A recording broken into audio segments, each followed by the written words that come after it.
and talk a little bit about what concerns we have been picking up.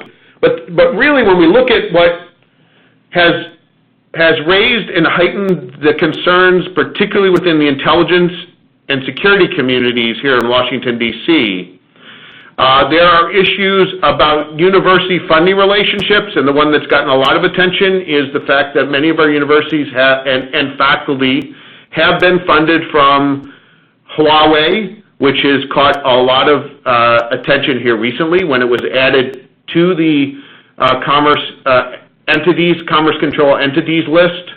But even before that, the Justice Department had filed criminal charges against Huawei.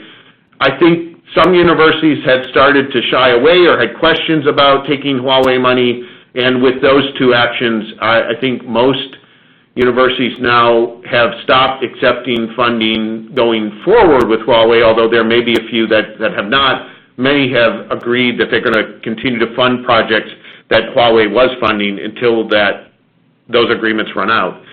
Another area that has been of concern is foreign talent recruitment programs, and the one that comes up oftentimes is related to the 1,000 Talents program, which is run by China. And I should say that when we talk about these concerns, you will notice that a lot of them focus on China, although we are reminded by the intelligence community all the time that it's not just China they're worried about. Russia and Iran are particularly of additional concern.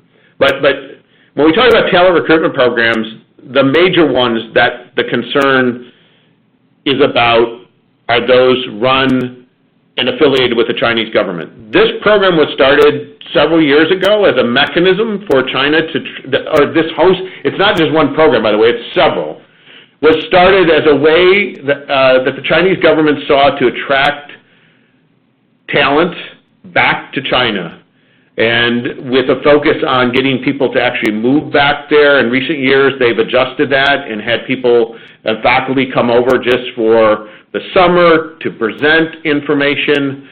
And the reality is many of our faculty have, and particularly those who are Chinese American faculty, saw this as a very prestigious program, one that they felt obligated, if they were given an award, they saw it as an honorific award that they would participate in. And what's come to light here recently is that there are terms and contract requirements involved in these programs that require more than just going and presenting information. There's a lot of concern that people involved in this are actually providing information that goes above and beyond what you would just do in a normal scientific kind of agreement.